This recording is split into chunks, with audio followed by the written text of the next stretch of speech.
Welcome back to Crochet ADHD. I'm your host, Jackie.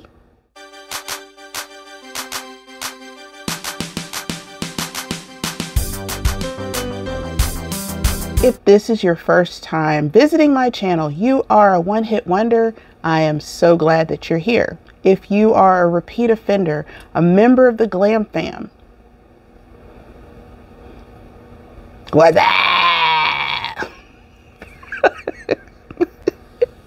Today's episode is a Chit-Chat Cafe. We chit, we chat, and we crochet. I am going to be working on this project. But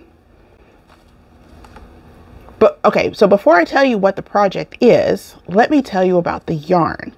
If you have not heard, I am now a brand ambassador for Wonderland Yarns. To tell you a little bit about Wonderland Yarns, their yarns are just so yummy. First time I used it was when I made this right here, which was my, I called it my Wonderland cowl. And I remembered commenting in a video about how bouncy the yarn was. And I had just never experienced bounce with yarn before. So I was, you know, immediately hooked. And then on my fateful trip to the local yarn shop the last time, I had picked up 2 skeins of their, what was it called? It's this really intense green. And again, you can, I mean, to me, you can just see the bounce. It's something about the way the yarn, it looks like it's twisted a certain kind of way that I've never noticed before in any other yarn. And the wonderful people at Wonderland Yarns sent me a nice selection of yarn right here. And here it is. Caked up. This is the first one that I'm using. This is called Nonsensical Narrative, and it's just melange of colors, and it's just so pretty. And I'm using it to make a shawl, of course. But just look at this. And I'm trying to figure out how and where, but it goes so well with the mock turtle that I had previously. And y'all, it is squishy, it's bouncy, it's so soft. And okay, let me tell you about the yarn. Hold on, let me get the tag. It is on their Queen of Hearts base, which is their sock fingering weight. It's 410 yards, 80% superwash fine merino, 10% cashmere, and 10% nylon. Oh ho ho ho. Right. Knitting needle size US 1 to 3. Now, because I'm doing Tunisian crochet, I'm using a size 5.5 millimeter, and I'm gonna have to switch to my interchangeable because I'm gonna run out of room for the stitches pretty soon. But this pattern that I'm using is called the Tunisian Spiral Shawl. It was done by the Crochet Crowd. It is on Ravelry, and it is in the bundle for the Sha-la-la-la, because this is going to be one of my Sha-la-la-las. And it is also going to be, I'm looking at my calendar inspiration for February, which definitely it fits the bill. And it also works for Judy from Judy's Creations in Crochet. It works for her crochet along, also her make along, which for the month of February is the flower violet. And her picture had this purple here. Let me see if you can see that. It's kind of bright, but a purple and then the green. So this one's killing, what, 3 birds? Yes, 3 birds with 1 stone. And I know I talked about that granny square shawl that is going to just like wipe everything out of civilization. And oh, I still plan to make that one. So you just wait. You just wait. The, I forgot what I was saying. Oh, the Wonderland yarns are just, they're just so yummy. Yeah, and the one that I had used to make the Wonderland cowl was their Mad Hatter, or their sport weight base.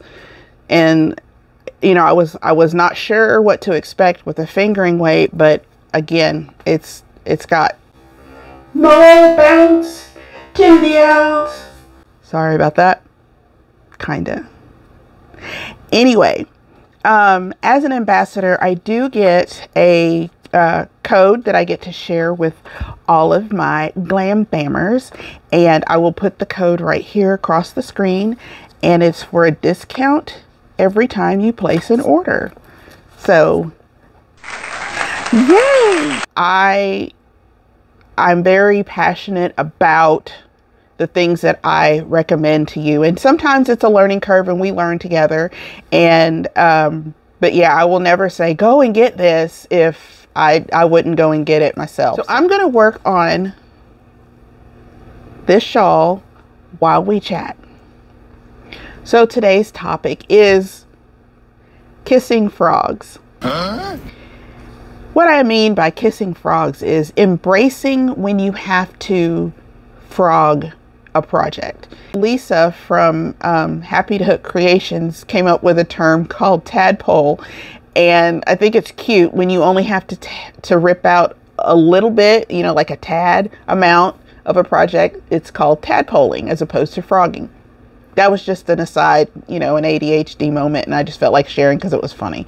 Anyway, I'm talking about when you have to frog way back, like completely undo a project. And for years, every time I even had to go back even a row, it used to just cut me to my core. But I have learned that there is a benefit to frogging. What? Oftentimes when you are working along, you know, la da da da da, and then you look back and you see a mistake, the fact that you're able to identify the mistake shows growth in your crochet journey. Because there was a time when you would just crochet and couldn't figure out why your project was coming out wonky, too long, too short, too wide, you know, crooked. Oh yeah, I have a story about crooked. But you know, and then as you would go on in your, you know, crochet journey and experience, you would go so far, you'd look back and you'd see where you went wrong and you knew how to fix it. Now, if you look back and it's such a glaring mistake, but you choose not to correct it, you know that every time you wear, use, look at whatever that project is, your eye is going to, even subconsciously, going to go straight to that mistake. So by frogging, you know, taking out all of the stitches, whatever it takes to get to that spot to fix it, you're buying yourself years of happiness, because you are not going to think about that project and be like, oh yeah, it's got that extra stitch in it, or it's got that whatever. I have, you know, just since I started my channel, you know, I've done several test crochet patterns, and whew, many of them I had to go back, you know, to the original chain stitch, if not completely taken that whole thing out too, because I knew it was wrong. The numbers weren't adding up. The shape wasn't looking right. Whatever it was, I went back, because especially for test knit, in my head, I was like, I'm doing this to help somebody else, to help someone else, because as you know, as the tester, I'm helping the designer so that the pattern, when it's released to you and me out there, you know, I'm not gonna, or you're not gonna come along and say, wow, I was working this pattern and it's not working right. And if you have the same problem that I had what's the word I'm looking for? Encountered, and I didn't fix it, and then I didn't tell the designer, and the designer didn't fix it in the pattern, and now you've got the same problem. See, I know that that's small and whatever, but that's kind of how I look at it. When you take on that kind of responsibility for, you know, as a tester. Now, just as a crocheter, say that you're making something for someone else, whether it's for someone who has commissioned you to make something for them, or if you're making it for a gift. If it's the kind of a problem that is definitely foreseeable, that if you don't fix this mistake, that if the person wears the, I don't know, shawl, you didn't properly attach yarn A to yarn B, whatever, if their use of that product is cut short because of a mistake that you left in, that's, last year I know I frogged 2 projects for test patterns multiple times, and I frogged a couple of personal patterns a couple of times. This year so far, the cardigan that I was telling you about last week, I think I might be right now in a, if I've already made it once, I don't want to make it again mood. Which, as I say that, and the shawl I'm working on right now, I've made multiple times already. But maybe it's in the garment world. And so as far as garments, I'm just not keen on remaking the same pattern. I don't know. Yeah, not long after, and I mean like within hours of the last video, I looked back at that cardigan and it was not sparking joy. So I frogged it. Like, all gone. Like nothing left. I didn't even, no, it was definitely, it was a yarn corpse. I was thinking that I didn't even do that, but would you like to know what the yarn corpse created? Bougie 2, Electric Boogaloo. Look at her. Okay, this, now I know it does kind of look like the first Bougie sweater, but it is a different pattern. This one is the, I think it's called Siegfried or Siegfried. I think it's by the Make and Do crew, or it was somebody that did a guest spot or whatever on their blog. And yeah. She has not been blocked yet. The yarn is, so this is Cloud, or the color is Cloud by Knit Picks Wool of the Andes.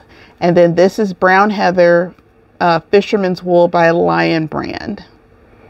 And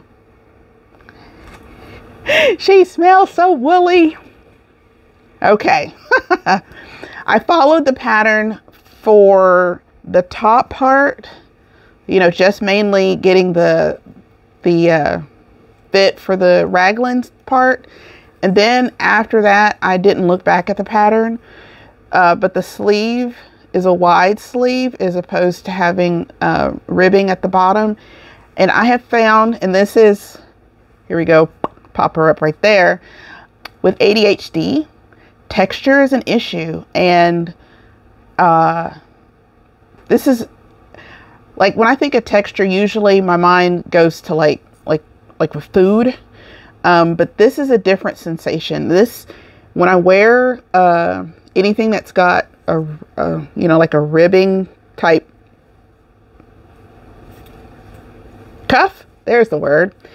When I'm crocheting, especially if I'm doing this and it rubs,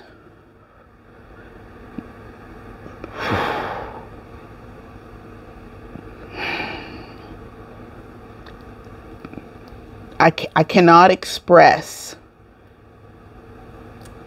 the feeling that it gives me when it rubs.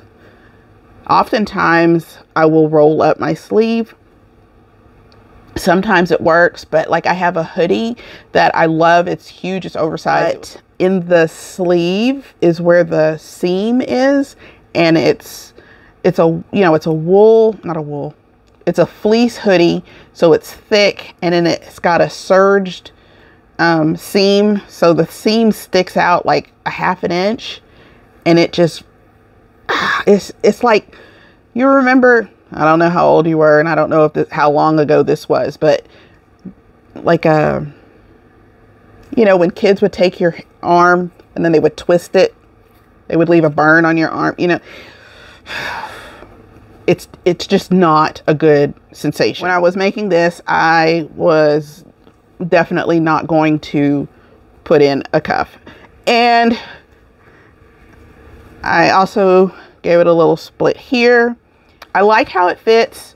I don't, I'm not sure how much it's going to, you know, relax, how much it's going to grow once I block it, but I feel like it's going to be perfect. It's going to be that perfect bougie sweatshirt feel, because this is the second one I've made, and the first one, I mean, she's bougie, but she's bougie different. And this is, I don't know, the first one was Bougie Betty, and what do y'all think this one should? Bougie Belle, because it's got bell sleeves.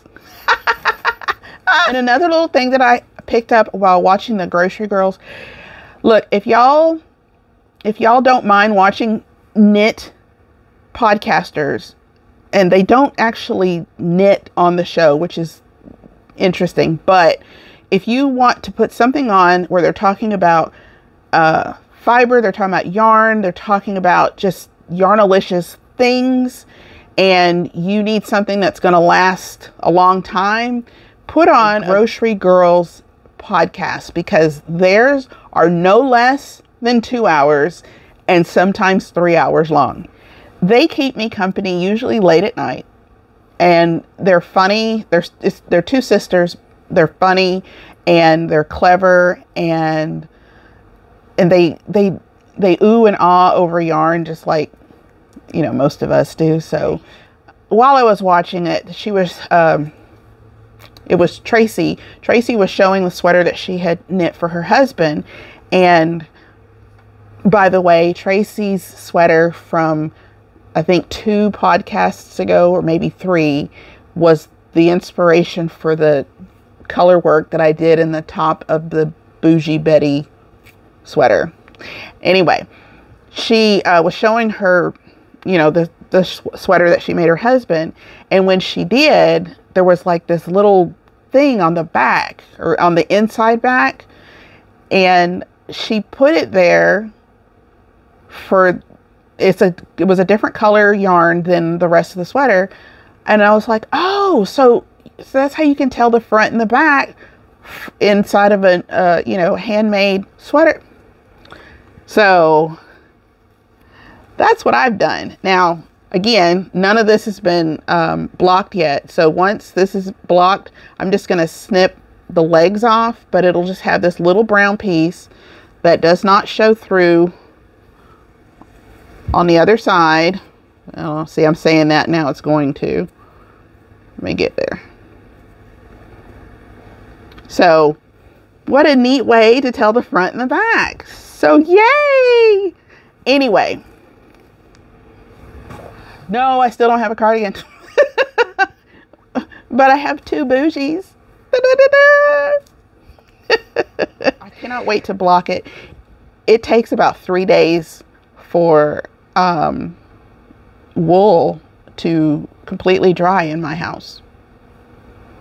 Now, if it was summertime, that'd be a whole different thing. It would be dried before I even took it out of the water. But I'm looking forward to, you know, once she's blocked, and then modeling, because I gotta do my thing on the runway. Okay, an update on my other shawl.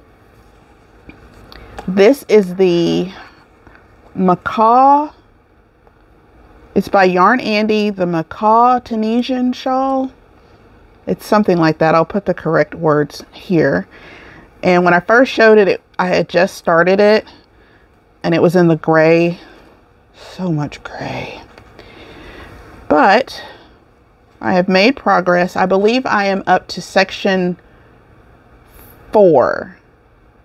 Because she's releasing, okay, like the first week she released sections 1 and 2. And then the second week, 3 and 4. And I think this third week was section 5. So I'm still a little behind.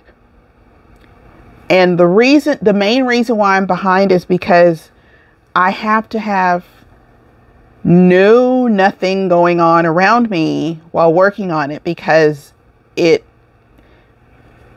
requires focus, which I do not have a problem with at all. I mean, as a person with ADHD, focus is a blessing and a curse. But I love this. And even though I hate the yarn color, I love the feel of this yarn. So so anyway, here's what I have so far.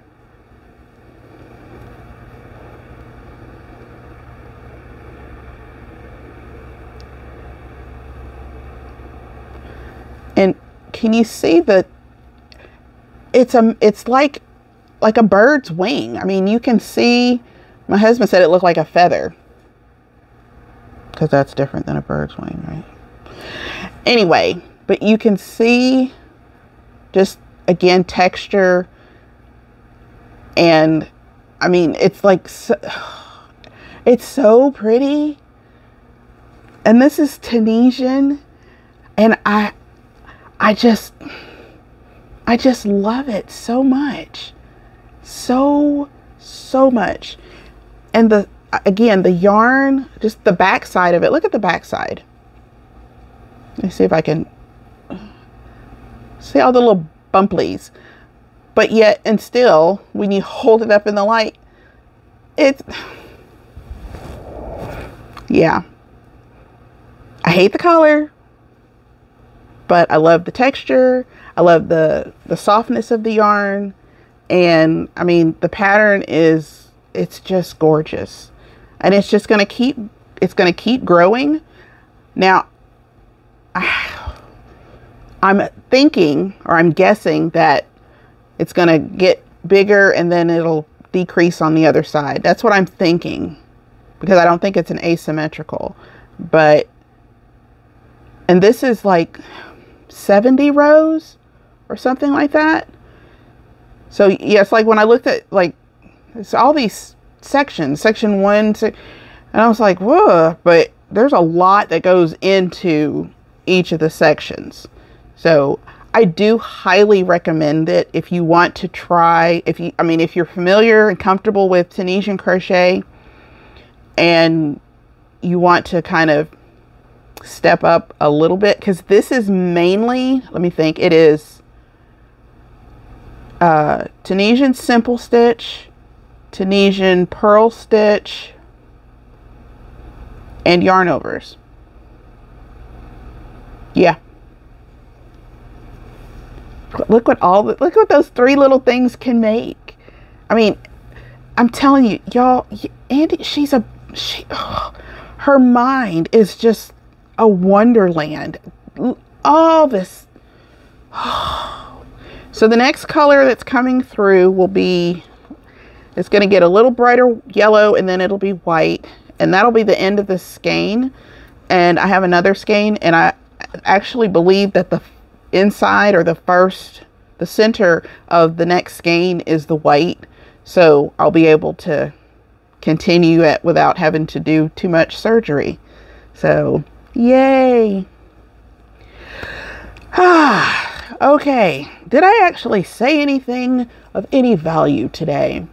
Did we learn anything? Kissing frogs is not bad.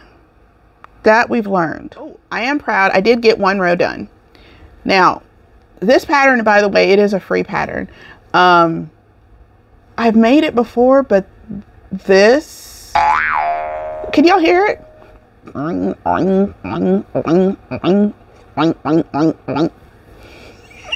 It's,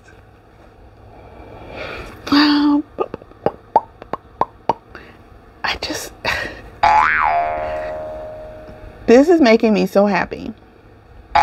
Seriously, so happy. I will put a link to Wonderland Yarns right here, but I'll also put it in the description box along with the discount code. And they have so many colors, and if you want to they have not just yarn, but they actually have fiber too, so if you want to do your own spinning. Let me show you this other color I got, which I think it's in this picture, but this is it in the cake. It's called Color Pop or Color, let me see, it is called Color Burst. City lights reflected on wet pavement. But you know what it reminds me of? It reminds me of 80s neon, like black light. That's what this reminds me of.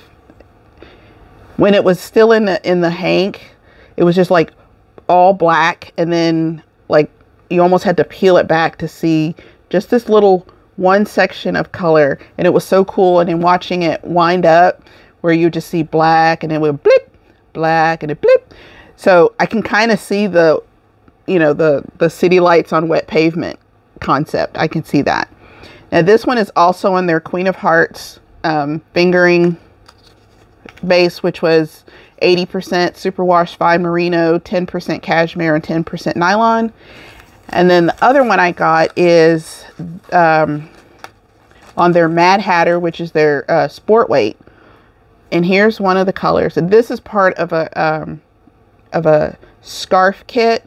So I don't know the individual color names, but there's this, which is gorgeous. These, which are gorgeous. Oh, one of the colors is MIA. It's a darker purple. And then this one I haven't skeined up yet, but it's so pretty. And I'm still trying to brain the perfect project for that, because I love, I mean, yes, this is that color that has so many names. See, it's not even looking like, see right here, it looks aqua, but as I'm looking at it, it's more of the robin's egg blue. But, yeah, it's definitely lighter. But these colors all together, gorgeous. All right, I think I've talked long enough. If you have liked this video, please like this video. If you'd like to stick around, become a member of the GlamFam, you can do so by clicking that subscribe button. And don't forget to rock that notification bell. Until next time, I've been Jackie.